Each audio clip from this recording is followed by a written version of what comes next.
some light on the dish, poke salad, that has been eaten for years by the black race of America. It, like other foods, became a form of soul food and was seasoned with pork and other things, causing it to just be another salty dish that people love to eat. The poke folk tale will describe the spiritual and healing aspect of the poke salad native to America. Based on the intuition of the author, Jerri X, there will be mentions of two historical heroes, Harriet Tubman and Pocahontas. Jerri's co-author of the book, Poke and Poke, Lynn, Peemoeller, will also give a history lesson. Get ready to sing, dance, laugh, and most importantly, learn while enjoying a delicious, healthy meal by Taste and Live. Everybody, please put your hands together for Sally and her poke leaf dancers.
Come on, stand up there like you perform. Do that, Rick.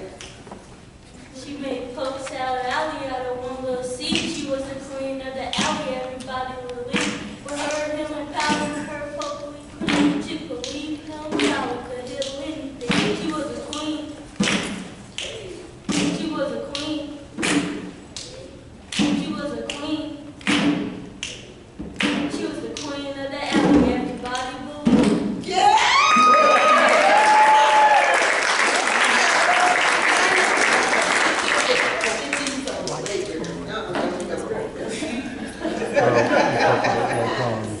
Just that part on the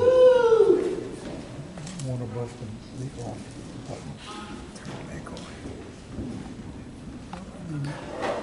Stays by itself. Getting wait where you are once you come front. It's dark.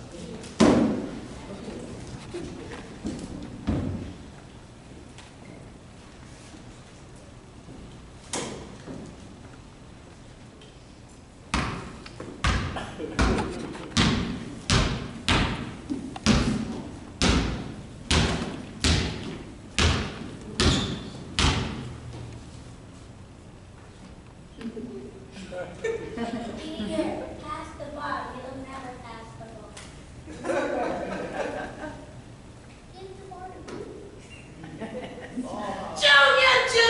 Junior, what's going on out there, boy? How many times I know he out here showing off? How many times have I done told you that you need to pass this ball? Huh? And you ain't that good, no way, because you still can't beat your own nana.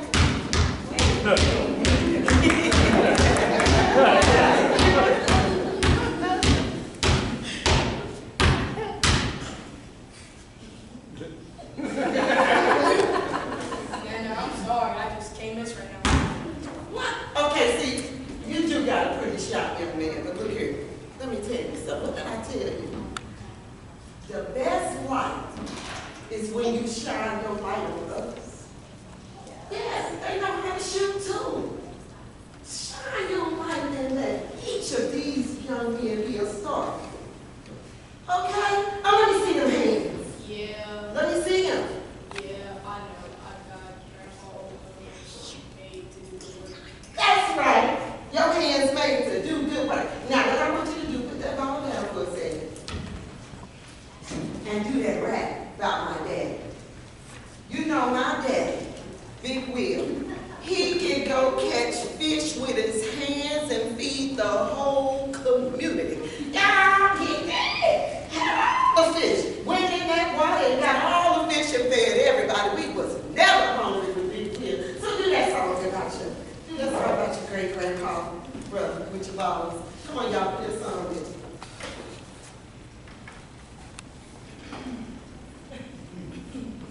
They call him Big Will. Big Will, Big Will. They call him Big Will. Big Will, Big Will. They call him Big Will. Big Will, Big Will.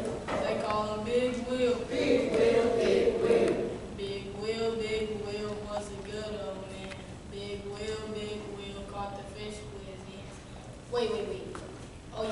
And when he went under, he had a cigar in his mouth, and when he came out, he had a fish in every pocket. A fish in his tube, a fish in his tube. And the cigar was still lit. And the cigar was still lit. I ain't catching no fish, but I'm serving that dish, make the water go swish like the water in the fish. All right, you turn it up.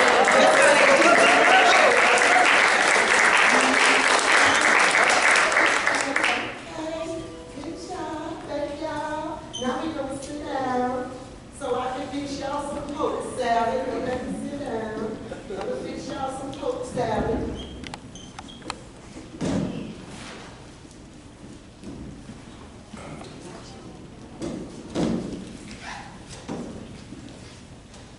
Yeah, my daddy. Woo, I love hearing them. Oh, y'all just the cutest children, made to do good work. Now, I'm gonna tell y'all the story again, all y'all friends, okay?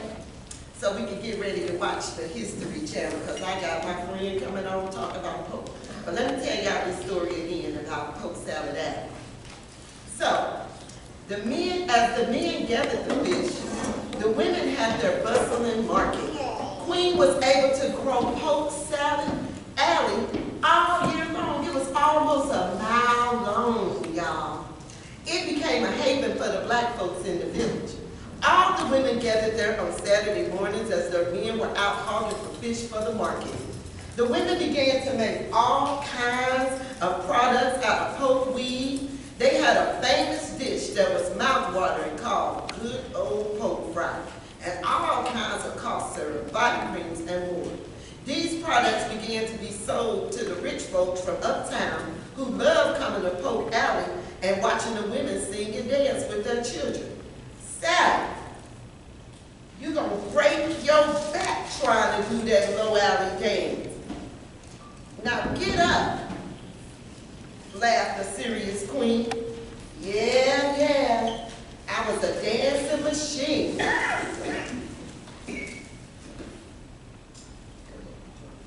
Everybody loved to watch me dance. They sure did. I could turn it up. Woo! Mama talking about getting off that ground, girl. Don't do it so low. I was a dancing machine. Come on, beat,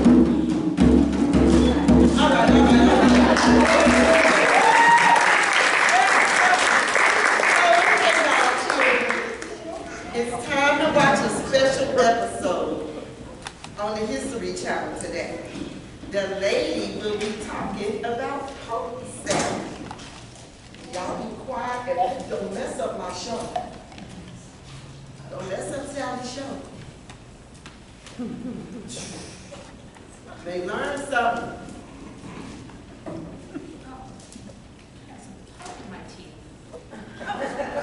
Hello, good evening. Hi, my name is Lynn Peemoeller. Did I hear someone say the History Channel? Yeah. No, this is the Future Channel. Oh. I'm sorry, you must have tuned into the wrong station. The year is 2075. Yeah, humans are still here on Earth, but it looks pretty different today from how it looked in 2025, when the air was still clean and you had abundant fresh food and water.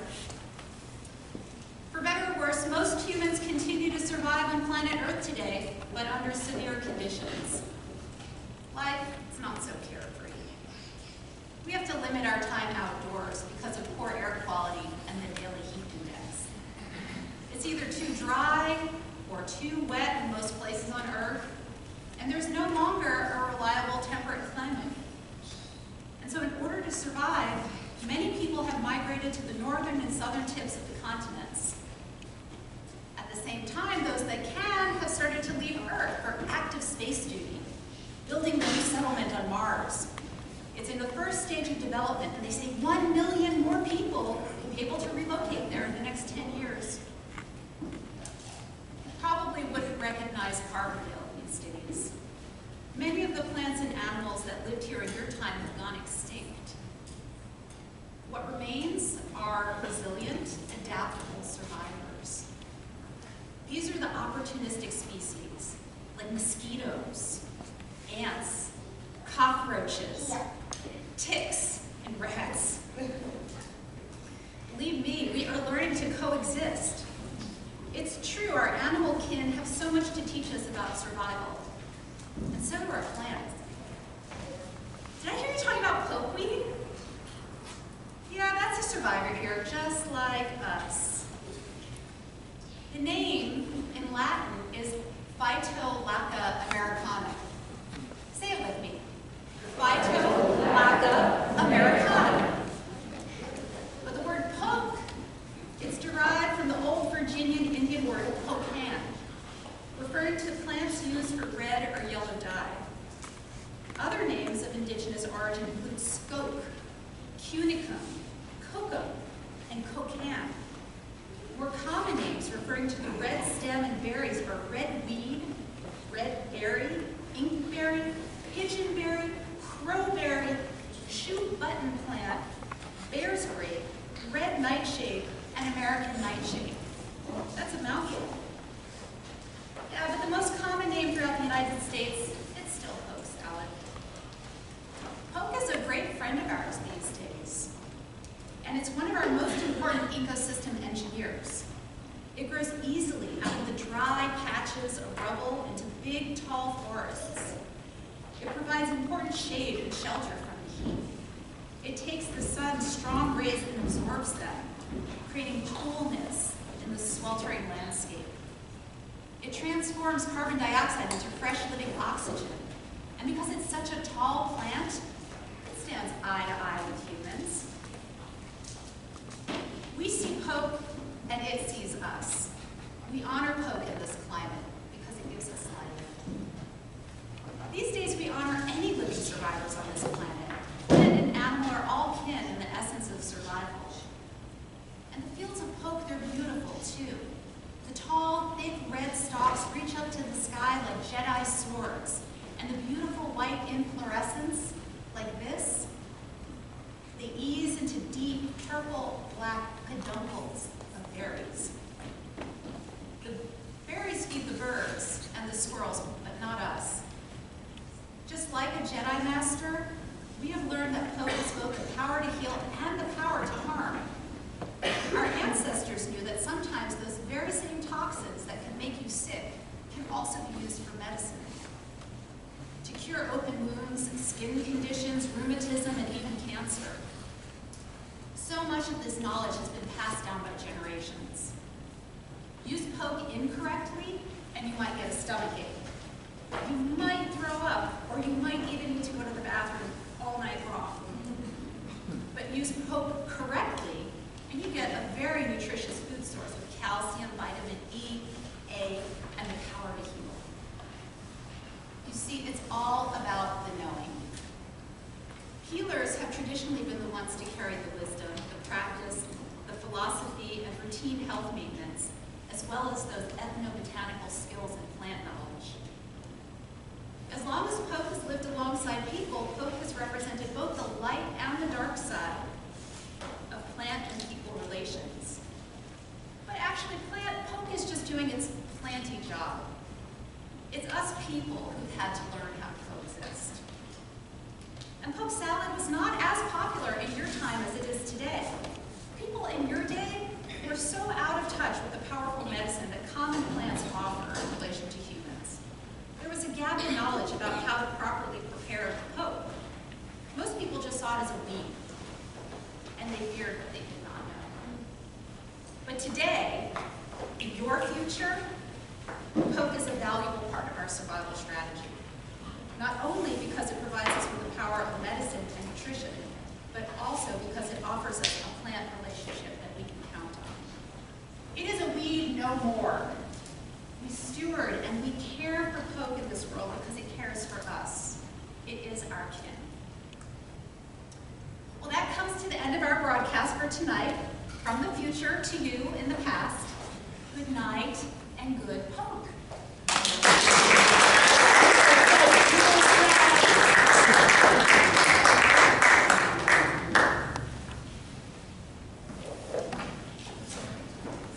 Wasn't that good? Did y'all hear the word poke on?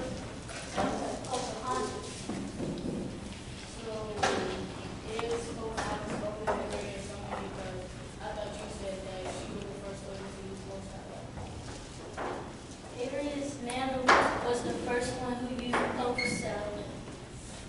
Yeah, you're so smart. You're so smart. Now, do y'all want to hear the story again? This ain't proven, but this is what I believe, because poke salad is deeply spiritual. Well, Harriet Tubman was a brave woman. She never lost a passenger on the Underground Railroad. She helped hunters to freedom. She would often sing one of my favorite songs. This song was the song that gave the slaves direction how to get across the river.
We got a donation bucket. Look, this was free.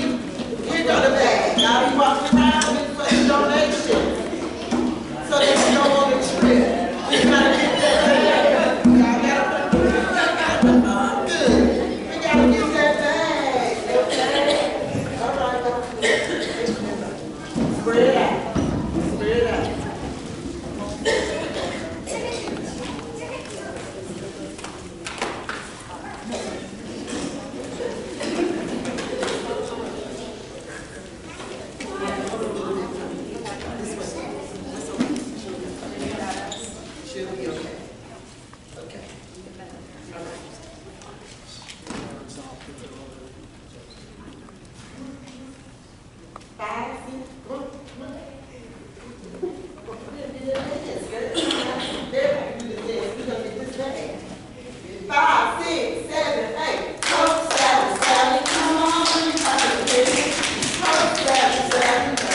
some fires in life, but she finds